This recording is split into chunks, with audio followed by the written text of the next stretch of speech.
Bonjour, bienvenue sur Flip, c'est Serge. Aujourd'hui, je reçois Kevin Collinet, fondateur de PopMe.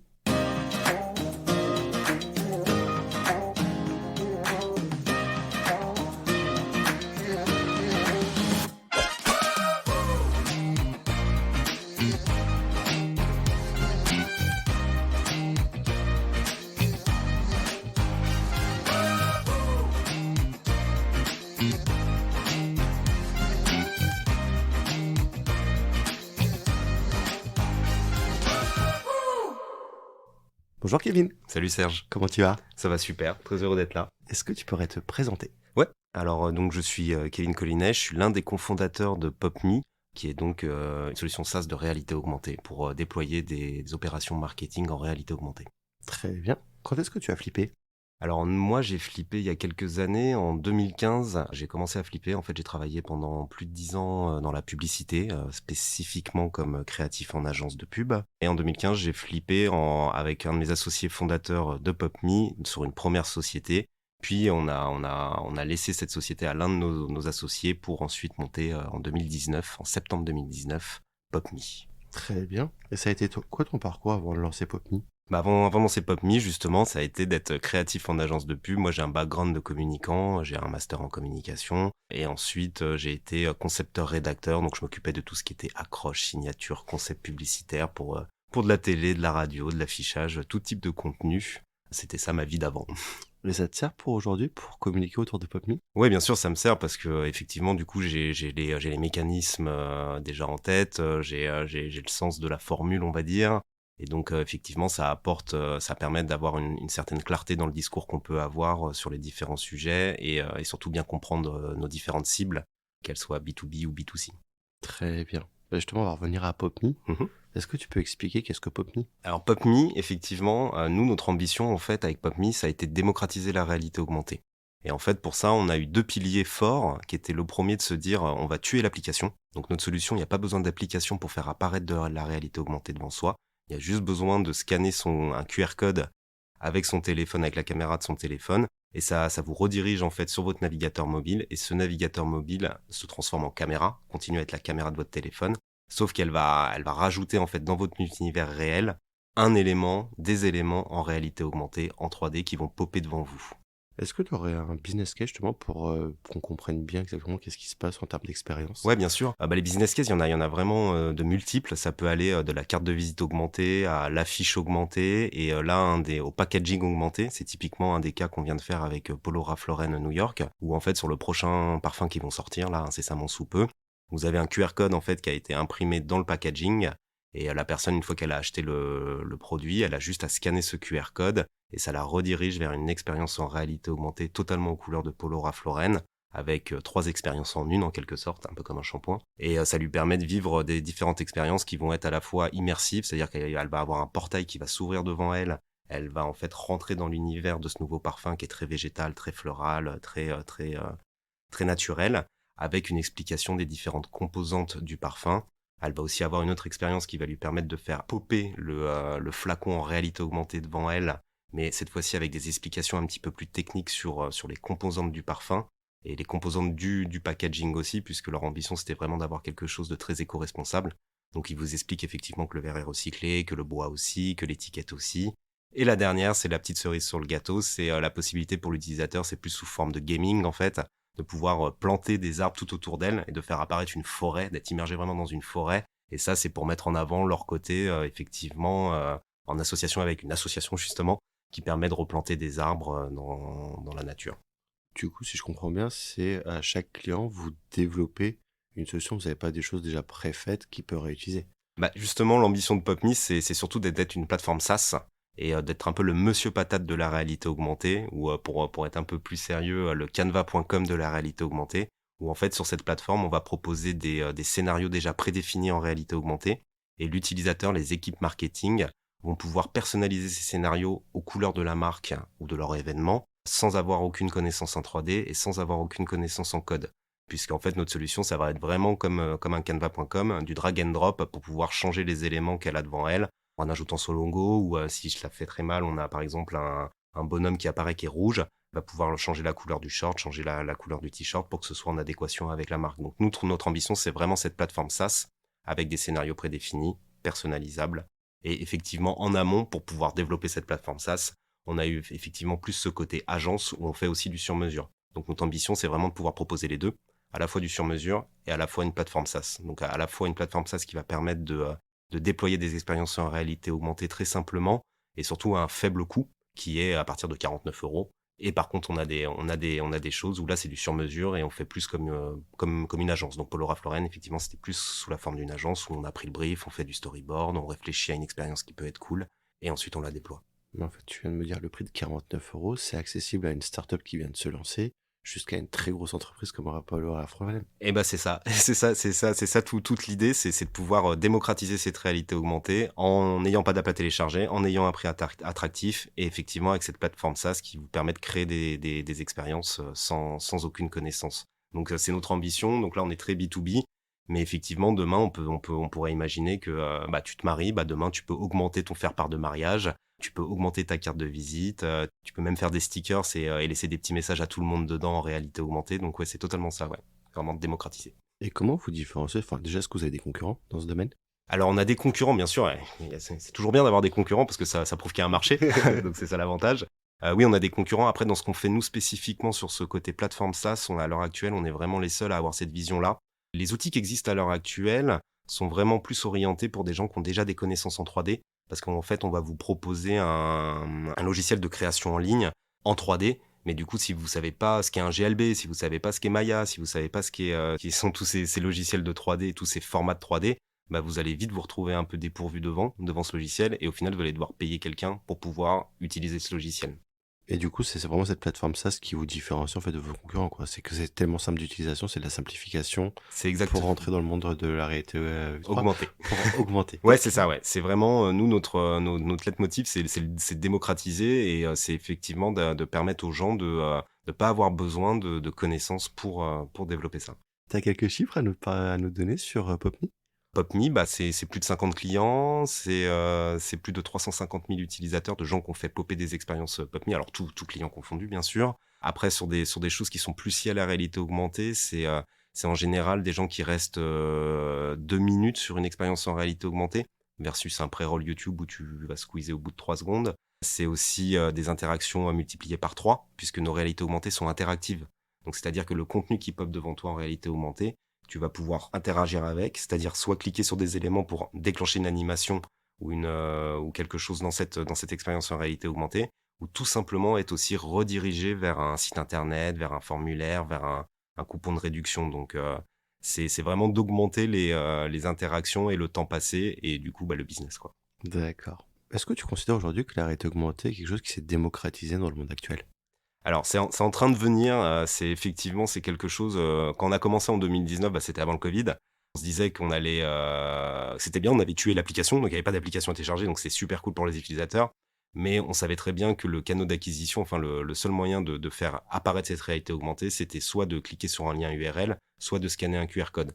Donc au début, c'est vrai qu'on s'est dit, le premier enjeu, ça va être d'expliquer aux gens, même si tout le monde connaissait le QR code, parce que le QR code, ça date de 1994, ça a été créé à cette époque-là pour l'industrie automobile.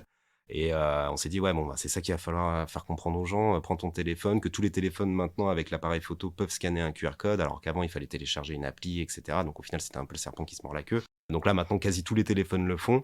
Donc ça a été ça a été notre premier enjeu sur la réalité augmentée. Et ensuite, il y a eu le Covid qui a permis de mettre en avant le côté digital, le côté vraiment dématérialisé des choses. Et il y a eu surtout aussi après l'annonce de Facebook avec Meta, avec le métaverse, qui a vraiment un peu, la porte était déjà entrouverte, elle commençait à être entrouverte, et là ça a vraiment ouvert les vannes, où là on a eu plein d'appels entrants, plein de gens effectivement qui ont commencé à s'intéresser à ce moyen de communication, ou en tout cas à cette technologie. Bah, je sais bien que tu parles de Covid et de métaverse avec Facebook. Déjà, est-ce que le Covid, ça vous a permis d'augmenter vos ventes, par exemple, ou de plus de clients qui sont venus vers PopMe? Bah, le Covid, ouais, a permis d'avoir plus d'appels entrants. Ensuite, c'était les débuts, c'était en période Covid, personne ne savait trop quoi faire, et cetera. Donc en tout cas, ça a permis de nouer les premiers contacts avec des clients qui nous ont suivis ensuite, que ce soit Runard, que ce soit Lactalis, que ce soit La Durée. Et donc c'est après le Covid, on a pu commencer à sortir ce genre d'opération. Et un gros client qu'on a eu aussi, c'est Manor. Manor, c'est un peu le Galeries Lafayette en Suisse. Et parce que l'idée de PopMe, la jeunesse de PopMe, l'idée c'était vraiment au début de se dire, ok, demain, Serge, je t'offre un cadeau, tu le reçois. Et en fait, bah, ce que propose Amazon à l'heure actuelle en termes de ultra personnalisation, c'est juste un petit ticket de caisse où il va y avoir écrit j'espère que ce cadeau te fera plaisir, Kevin, voilà, enjoy, etc. Et nous, on s'est dit en fait dès le début, putain, mais ça pourrait être super cool en fait de recevoir un colis, de scanner un QR code. Et là, en fait, d'avoir un message en réalité augmentée qui pop devant toi avec une vidéo de toi qui me fait Kevin, voilà, j'espère que ça te fera plaisir ce nouvel iPhone, etc. Et d'associer en fait message émotionnel et discours promotionnel, puisque en gros, ton message vidéo est ancré dans une réalité augmentée qui, elle, est aux couleurs de la marque. Et l'autre avantage, c'est aussi de toucher, on peut réfléchir encore plus loin et se dire, on va toucher vraiment l'utilisateur final, le client final, puisque tu m'as acheté un iPhone 13, déjà t'es super sympa, je suis super content, j'ai un iPhone 13, mais dans cette réalité augmentée, donc je vois ton message, coucou Kevin, et à côté, bah, je pourrais avoir la petite promo qu'on me push de la coque qui va bien avec mon téléphone que tu m'as pas acheté. Donc au final, tu peux toucher vraiment le vrai destinataire final de ça. Donc on a commencé, ça c'était l'idée de base de PopMe, et ensuite on a tiré le fil et on est parti vraiment dans cette plateforme SaaS, dans ce côté marketing, dans ce côté action de marketing, avec des use cases qui peut aller du jeu concours, puisqu'on peut vraiment gamifier un petit peu la réalité augmentée. Donc avoir par exemple un jeu du bento où il y a une boule qui tombe, il y a trois pots qui viennent, ils se mélangent, et toi tu dois retrouver la boule, et si tu gagnes, bah, t'as accès à une dotation, etc. C'est quoi aujourd'hui les limites dans ce cas-là de la réalité augmentée? Les limites, bah, nous, il faut savoir que c'est de la réalité augmentée qui passe par le web. Donc, c'est ce qu'on appelle de la web AR. Et les limites, mais qui sont... c'est marrant parce qu'on voit que ça évolue de plus en plus et que les limites sont de moins en moins limitées en quelque sorte. C'est plus au niveau du poids des fichiers, puisque ça passe par la 5G, la 4G, etc. Et comme ça passe par ton navigateur mobile, il y a des choses qui peuvent pas être aussi beaux qu'un Pixar ou qu'un Avatar, puisque c'est de la 3D en temps réel en quelque sorte, quoi. C'est quoi les avantages pour une entreprise à mettre une stratégie justement de réalité augmentée dans leurs actions marketing ou de communication? Qu'est-ce que ça leur apporte? Bah, ce que ça peut leur apporter, c'est effectivement déjà d'être toujours dans cette notion, dans cette envie d'innovation, puisque les marques, elles cherchent toujours à se réinventer, toujours à acquérir de nouveaux clients et à les surprendre. Donc il y a cette première phase en fait de juste de surprendre son client, de lui proposer une nouvelle vision en fait du marketing et d'un nouveau message. Et c'est aussi ce côté, l'utilisateur est captif en fait, il devient acteur de la réalité augmentée, il devient acteur de cette opération de marketing. Et donc, du coup, il va passer beaucoup plus de temps dessus. Donc, il va avoir une exposition à la marque qui est beaucoup plus importante qu'avec n'importe quel autre outil de communication. Et il va avoir aussi ce côté interactivité où versus d'autres campagnes marketing digitales, il va y avoir un taux de clic qui est multiplié par 3. Donc, la personne, comme elle est dans l'expérience, qu'elle a trouvé ça cool, qu'elle peut tourner autour de parce que c'est ancré au sol, nos réalités augmentées, elles sont vraiment ancrées au sol. Et donc, on peut vraiment jouer avec, on peut aller voir en dessous, on peut regarder de tous les côtés. Bah, du coup, ça donne envie forcément aux clients ou en tout cas aux prospects de cliquer un peu plus et d'en savoir un peu plus à la marque. Donc nous, ce qu'on vend aux clients, c'est ça, c'est de leur dire, écoutez, ça booste vos opérations de marketing. C'est aussi l'avantage, c'est de transformer chaque point de contact avec votre client en une expérience unique et personnalisée. C'est possible aussi. Donc c'est ça qu'on vend et qu'avec un QR code, par exemple, s'il y a un QR code sur un packaging à l'année, on va pouvoir à distance changer les opérations qui sont dedans sans forcément toujours réimprimer les packaging, etc. Donc aussi, il y a ce côté de pouvoir créer plusieurs opérations sur des temps forts, Noël, Pâques, Saint-Valentin, etc. Mais sans forcément toujours changer l'emballage, entre guillemets, quoi. Et on le voit dans les magasins, ça devient de plus en plus expérientiel, où ils essaient de vraiment créer une expérience en magasin pour les entreprises. Est-ce qu'il y a des actions qui peuvent être faites en magasin justement avec ce côté réalité augmentée? Ouais, tout à fait. C'est ce qu'on a. C'est ce que je te disais tout à l'heure avec Lactalis. Ça a été un de nos premiers clients. Et leur enjeu, c'était, ils avaient un nouveau corner sur le beurre et la crème fraîche. Et là, l'idée, c'était effectivement de proposer une expérience in-store, enfin en boutique, en supermarché, avec un système de stop rayon où ils avaient mis des QR codes et la personne scannait le QR code et donc du coup vivait une expérience en réalité augmentée au sein du magasin et pouvait aussi la partager. Ça, c'est aussi un des avantages de notre technologie. C'est comme c'est du web, comme c'est un lien URL, bah, typiquement, si j'ai trouvé l'expérience cool, bah, je peux te l'envoyer à toi, même si tu es sur ton canapé à regarder la télé, bah, tu vas faire popper une pub Lactalis à côté de toi. Donc, il y a aussi ça qui est super intéressant. Et donc ça, c'est typiquement le genre d'OP qu'on fait en in-store Et Polo Ralph Lauren, typiquement, c'est la même chose. Ils vont mettre le QR code qui est sur le parfum aussi en boutique pour faire vivre aux gens cette expérience en boutique. Et il y a des possibilités de facilitation d'achat. Je sais pas, peut-être qu'après cette expérience, tu peux directement acheter le produit, toujours dans cette expérience-là. Ouais, c'est ça. Si on prend un case study tout bête avec, je reçois un texto de Nike, il me dit, découvre la nouvelle chaussure en réalité augmentée. Tu cliques dessus, tu vois la chaussure qui pop devant toi en réalité augmentée, donc qui tourne, tu la vois sous toutes les coutures, etc. Tu peux même avoir le petit 30 secondes publicitaire au-dessus en vidéo qui tourne. Et évidemment, tu as un gros bouton sur le côté qui ressemble à une étiquette de fiche produit. Tu cliques dessus, tu cliques sur le bouton acheter, et là, pour le coup, tu retombes sur le site traditionnel de Nike e-shop traditionnel où là tu peux acheter ta chaussure. D'accord. On n'est pas encore arrivé où le site continue, enfin, où l'expérience d'achat, au lieu d'aller sur le site, on n'est pas encore arrivé au stade où ça reste dans l'immersion. Non, non, c'est aussi un choix. On pourrait le faire, c'est du code, c'est des choses comme ça. Mais je pense qu'aussi il faut rester sur des choses que les gens connaissent. Et typiquement sur un acte d'achat, on est toujours plus rassuré, je pense, et c'est toujours plus facile aussi de le faire sur quelque chose un peu en 2D, enfin voilà, qui est sur son écran de téléphone, que plutôt qu'il y ait un truc qui est en réalité augmentée, typiquement t'es acteur, donc ton téléphone tu l'as un peu au-dessus de toi, etc. Donc on préfère avoir ce système-là qui est beaucoup plus rassurant et qui est beaucoup plus simple aussi. Donc la simplicité, c'est entre guillemets la clé aussi du succès et des bons business. Donc vaut mieux rester sur ce genre de choses et pas perdre l'utilisateur avec trop de choses. Ça me fait penser à la première conversation qu'on a eue quand on s'est rencontrés sur Virtuality. Je t'avais posé la question, est-ce que la réalité augmentée, c'est pas destiné à une cible jeune? Et tu m'as rendu, tu te trompes, il y a toutes les générations arrivent à l'utiliser. Ouais, ma mère arrive à l'utiliser. Non, effectivement, oui, en fait, la seule limite de la réalité augmentée de notre technologie à l'heure actuelle, c'est plutôt ton mobile. C'est effectivement, si tu as un iPhone 6, ça va être compliqué. Tu vas avoir l'expérience, mais elle va pas être optimale. Donc, c'est plutôt un enjeu de device, sachant que ça marche sur 3 milliards de téléphones à l'heure actuelle. Et aussi, une appétence après de chacun sur la technologie ou pas, ou l'innovation. Mais oui, ça marche de 7 à 77 ans, entre guillemets. Et les jeunes aiment beaucoup aussi. C'est marrant, moi, comme ça, en me disant ça, je me disais, ouais, les jeunes sont peut-être un peu blasés de ce genre de choses, etc. Et pourtant, c'est les premiers typiquement sur le salon virtualité, à trouver ça génial, à discuter avec toi pendant 20 minutes, etc. Donc c'est super cool aussi parce qu'on se dit qu'on marche pas sur la tête et que même les jeunes qui arrivent sur le marché du travail, etc., ont une appétence pour cette technologie-là et ont l'envie de l'utiliser en tout cas, quoi. Donc c'est tout bénef. Cette réalité augmentée, c'est pas aussi un premier pas pour former ou ou ancrer les gens dans un espace un peu moitié virtuel, moitié réel, pour aller après dans le monde virtuel? Bah, nous, on peut être une porte d'entrée effectivement sur ce monde virtuel ou sur ce métaverse parce que comme je t'expliquais, ce qu'on fait à notre échelle, c'est qu'on crée des portes, des portails qui s'ouvrent devant toi et qui t'immergent comme dans un petit appartement en gros, qui est complètement aux couleurs d'une marque, d'un événement et tu peux te retrouver au bord de la plage, tu peux te retrouver dans une vidéo 360. Donc du coup, t'es direct à la plage quand tu rentres dedans.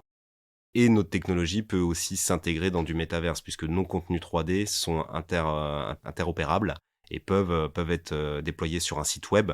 Typiquement, dans ta homepage de site web, tu peux rajouter une expérience PopMe. Donc, tu vas avoir en fait l'objet en 3D. Tu peux l'intégrer dans un métaverse ou tu peux le faire popper en réalité augmentée. Mais c'est une première étape, oui, dans cette nouvelle mouvance qui est le métaverse et les mondes virtuels. Bah justement, j'adorerais avoir ton avis sur ce métaverse. Putain, tu m'en parles, ça m'a donné envie de poser la question. Non, le métaverse, c'est très bien. Je pense que c'est les débuts, c'est les balbutiements. Moi, je suis encore un petit peu, pas sceptique, mais je m'interroge encore sur le métaverse qu'on voit à l'heure actuelle où on voit un bonhomme qui se balade et qui va de magasin en magasin. Je me demande encore un peu l'utilité réelle et pareil, je reviens un peu sur la facilité de l'utilisation. Comme je disais tout à l'heure, est-ce que je vais vraiment aller faire mes courses au Carrefour virtuel avec mon caddie virtuel, avec ma main virtuelle et prendre mon paquet de chips virtuel et le mettre dans mon caddie et ensuite aller à la caisse? Ou est-ce que je préfère pas quand même rester devant la télé et faire mes courses sur mon ordi et me faire livrer? Donc je crois au métaverse quand les devices et quand justement les lunettes en réalité augmentée ou réalité virtuelle ou réalité mixte seront un peu plus démocratisées et aussi un peu plus abordables puisque là on est encore à des tarifs qui sont entre 400 et 800 euros. C'est un budget. Donc voilà un peu mon avis sur le métaverse. Pour être honnête, je crois un peu plus en la réalité augmentée à l'heure actuelle, et surtout avec le développement des lunettes, où demain, quand on aura tous des lunettes qui pourront mixer les couches entre réalité et éléments augmentés, là, ce sera vraiment très cool. Mais le côté vraiment full métaverse, pour le moment, je suis plus... à mon échelle de vie d'entrepreneur, je le vois un petit peu moins encore. Donc t'attends impatiemment que Apple ou Google sortent leurs lunettes. Tout à fait. On attend avec impatience pour pouvoir les tester et pouvoir. En plus, nous, notre avantage, c'est comme on développe toutes nos technologies sur du web, on n'a pas de problème d'application. Et c'est-à-dire que tous les casques, globalement, c'est sûr, vont avoir un navigateur web dans leur intégré au système. Et donc, si tu vois un QR code, boum, ta lunette va le scanner automatiquement et te faire popper l'expérience en réalité augmentée devant toi. C'est génial. C'est quoi, selon toi, l'avenir? Quelle évolution il y a de possible sur cette réalité augmentée? Sur cette réalité augmentée, je pense que ça va se perfectionner de plus en plus. Les expériences vont être de plus en plus léchées et de plus en plus belles, avec la 6G qui va arriver, avec les téléphones qui vont avoir des puces aussi qui vont être beaucoup plus optimisées pour la réalité augmentée, parce que là, tous les constructeurs voient bien qu'il se passe quelque chose entre le métaverse et la réalité augmentée.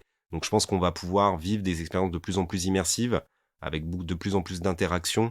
Et surtout être plongé dans des mondes vraiment très cool. Donc ça, pour moi, c'est vraiment l'évolution de la réalité augmentée, c'est celle-ci. Et après, en use case avec des lunettes, on peut imaginer plein de choses, que ce soit d'être guidé dans la ville, que ce soit de suivre un touriste virtuel, enfin un guide touristique virtuel qui te fait visiter la ville. Donc il y a vraiment plein de choses qui vont arriver, quoi, et qui sont à imaginer aussi. Et en magasin, tu vois une évolution possible? En magasin, ça peut être la même chose. Si tu rentres dans un magasin et que tu as tes lunettes en réalité augmentée, enfin que tu as des lunettes qui te permettent de la réalité augmentée, potentiellement, tu vas pouvoir avoir un festival de réalité augmentée qui apparaisse devant toi quand tu es en boutique. Et du coup, avoir... Ça crée pas un bruit? Désolé de te couper, mais ça crée pas du bruit, en fait, au niveau visuel? T'imagines si t'as tout qui pop en même temps? C'est là où il faudra bien s'entourer. Faudra pas acheter tout et n'importe quoi. Il faudra s'entourer de bons marketeurs et effectivement de bonnes personnes dans la communication pour justement pas avoir cet effet too much et choisir ses combats et choisir et bien définir ses objectifs. L'écueil à l'heure actuelle que j'aurais parfois sur la réalité augmentée, c'est que on a des clients qui sont intéressés, mais parfois ont du mal ils ont envie d'utiliser, ils trouvent ça très cool, mais ils ont parfois du mal à trouver la vraie utilité, l'usage en termes de business. Et c'est aussi notre rôle à nous, comme on y est depuis un petit moment, de les guider et de les accompagner dans la création d'expériences qui sont efficientes et qui fonctionnent. C'est pour ça qu'en général, nous, dans nos réalités augmentées, on va pas mettre 5 boutons à cliquer. On va en mettre 1 ou 2 max, tout simplement parce que, comme tu disais, faut pas noyer la personne sous un flot d'informations ou sur trop de choix. Trop de choix, tu le choix un peu. C'est un peu ça. Ouais, moi je pense aussi aux plus jeunes, déjà qu'ils voient pas mal de choses. T'imagines, ils rentrent dans un magasin avec des lunettes, tout ce qu'ils vont se prendre dès le plus jeune âge? Ouais, c'est là où il y a, c'est comme tout en fait. C'est comme le soda, c'est comme ce genre de choses. Tout, il y a toujours une partie très cool et il y a toujours des aspects négatifs. Et ça, c'est entre guillemets à chacun aussi de se fixer les limites de l'utilisation. C'est comme avec les téléphones mobiles. Il y a des gens qui le sortent 2 fois par jour et il y en a qui sont toute la journée dessus. Voilà. Avant de terminer ce podcast, on va passer au Flip and Curious. Ouais. Si tu avais un entrepreneur ou une startup à faire découvrir? Eh bien, écoute, étrangement, alors pourtant je ne le connais pas personnellement, mais j'ai vu que Martin Solveig était effectivement passé de DJ à entrepreneur, et j'ai trouvé ça assez cool de se dire que dans une vie, il y a plusieurs vies, et qu'il a fait du DJ, et que maintenant il a monté une boîte qui, de ce que j'ai compris, est quelque chose qui raconte des histoires aux enfants, et qui a l'air de fonctionner très bien. Et je trouve ça intéressant de se dire qu'il a réussi lui aussi à flipper dans son sens, à partir d'être un peu une DJ star, un DJ star, et devenir maintenant un entrepreneur à succès, quoi. Donc là, comme ça, je pensais à lui. Et ton prochain grand flip, c'est pour quand? Mon prochain grand flip, nous là avec PopMe, on est en pleine levée de fonds, donc c'est aussi un grand flip en tant que tel, dans les deux sens. C'est un flip parce qu'il va falloir assurer, et c'est un flip parce que aussi forcément on va grossir, on va devoir muscler les équipes, et ça promet de belles perspectives. Donc ça, c'est mon prochain grand flip, ça va être celui-ci, ça va être la levée de fonds avec PopMe. Merci beaucoup Kevin d'être venu au micro de Flip. Merci à toi. Merci à vous d'avoir écouté, et on se retrouve très bientôt pour un nouvel épisode. Au revoir. Si vous avez aimé, n'hésitez pas à liker, partager et commenter. Et vous, le grand flip, c'est pour quand?